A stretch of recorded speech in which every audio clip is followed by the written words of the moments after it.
Hello students, आप सभी का हमारे ट्यूटोरियल में स्वागत है। स्टूडेंट्स, हम लीनियर अलजेब्रा का पेपर सॉल्व कर रहे थे और क्वेश्चन नंबर 3b पे हम पहुंच चुके हैं। क्वेश्चन नंबर 3b है, define basis of a vector space, prove that the following subset R, subset S of R Q. ठीक है, subset of R Q is a spanning set of R Q where S equal to, ये हमारे पास given है। ठीक है students, तो ये हमारे पास क्वेश्चन है जिसको हमें सॉल्व करना है। तो चलो सॉल्यूशन चालू करते हैं। ठीक है,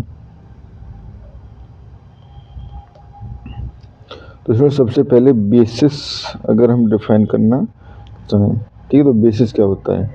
तो basis of a vector space is a set of vectors that first span the space and second condition होती है इज लीनियरली इंडिपेंडेंट, यानी सारे जो वेक्टर्स हैं वो लीनियरली इंडिपेंडेंट हो। ठीक है फ्रेंड्स, अगर ये दो कोई कंडीशन सेटिस्फाई है तो वो हमारे पास बेसिस कहलाता है, अदरवाइज बेसिस नहीं होता है। ठीक है, अब हम क्वेश्चन पे आ जाते हैं। जो एस, ये हमारे पास सेट है 2 2 3 -1 -2 1 एंड 0 1 0। ठीक है, सबसेट ऑफ आर क्यू। ठीक है स्टूडेंट्स, ये हमारे पास सेट है और ये हमें शो क्या करना है कि ये पूरे सेट को आर क्यू को स्पेन करता है। ठीक है, तो स्पेन करने के लिए हमें क्या शो करना होगा? Let X Y Z be any vector belongs to R Q. ठीक है, if X Y Z A B C लेते हैं। ठीक है, ए बी सी। ठीक है, ये हो गया। If S span the R Q, क्योंकि जनरल लिया है हमने basically, then there must be X Y Z ही ठीक है, एक्स वाई जेड ही ठीक है। ठीक है स्टूडेंट्स, ये बस नेम है, क्योंकि मुझे लग रहा था कि मैं अगर आगे ए बी सी लूँगा तो ठीक रहेगा, बट आगे एक्स वाई जेड लेना ठीक रहेगा। ठीक है, तो ये हो जाएगा हमारे पास ए बी एंड सी। ठीक है, and S be any if S span the RQ, then there exist S, X, Y and Z such that A, B, C equal to X 2 2 3 plus Y -1 -2 1 plus Z 0 1 0। ठीक है, तो यहाँ से हमारे पास अगर relation देखें तो A इक्वल टू आ जाएगा 2x - y प्लस 0 जेड, तो उसको लिखने की जरूरत नहीं है। ठीक है, B इक्वल टू आ जाएगा 2x - 2y प्लस जेड। ठीक है, एंड C इक्वल टू आ जाएगा हमारे पास 3x प्लस y। ठीक है स्टूडेंट्स, ये आ गया हमारे पास। तो अब यहाँ से in matrix form A equal to क्या हो जाएगा? एन का कोएफिशिएंट मैट्रिक्स। ठीक है, एन का कोएफिशिएंट मैट्रिक्स, तो ये हो जाएगा हमारे पास 1 2 -1 0 2 -2 2 से 1 है, ये 1 है, ये 1 था ना, तो यहाँ 1 होगा, तो ये हमारे पास 1 आएगा।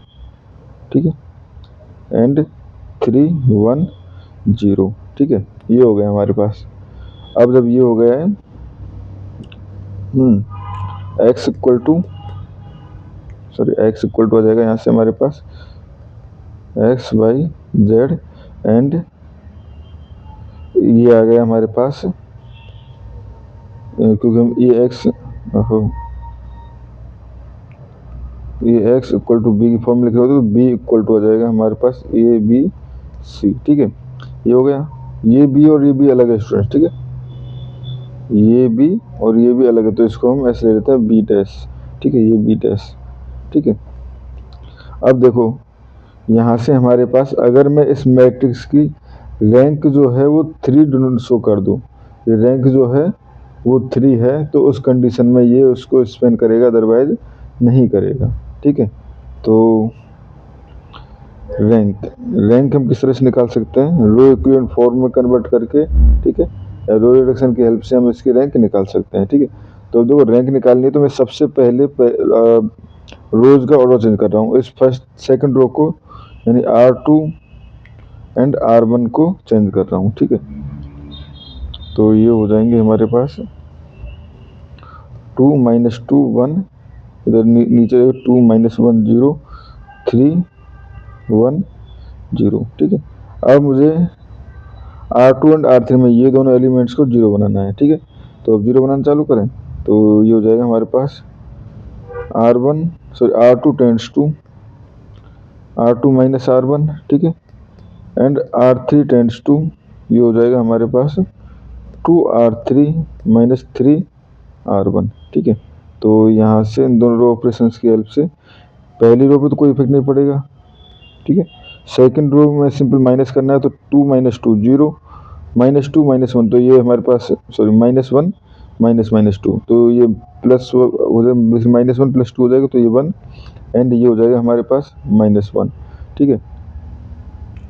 एंड यहाँ पे अगर देखा तो ये हमारे पास 2 से मल्टीप्लाई करने पे ये रो हो जाएगी 6 - 2 एंड 0, और 3 से मल्टीप्लाई करने पे ये हो जाएगी हमारे पास 6 - 6 एंड 3, ठीक है। अब 6 - 6 0, ठीक है, -2 - 6, तो ये हो जाएगा 4 एंड 0 - 3 तो -3, ठीक है, ये हो गया।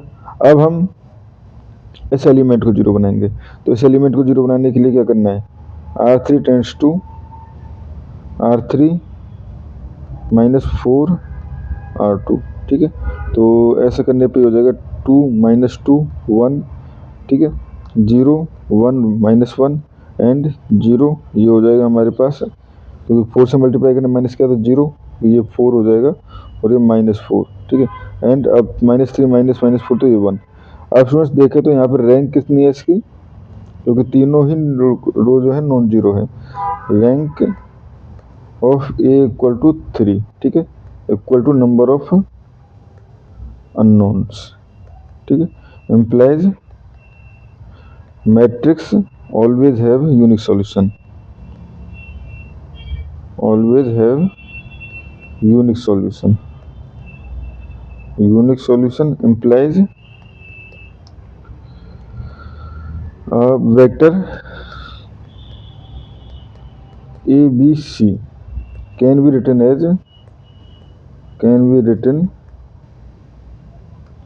as linear combinations of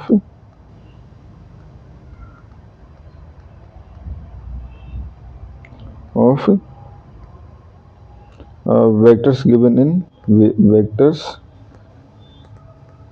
in basis, ठीक है। Hence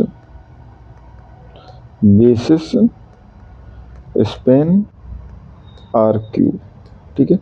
basis Spain basically basis नहीं गिवन था, वो हमारे पास क्या गिवन था, सेट गिवन था, ठीक है, एस। तो बेसिस मतलब कि एस, ठीक है, कैन बी रिटन यहाँ पे एस, ठीक है, एंड एस स्पेन RQ, ठीक है स्टूडेंट्स। और इस क्वेश्चन में हमें इतना ही करना था। Thank you.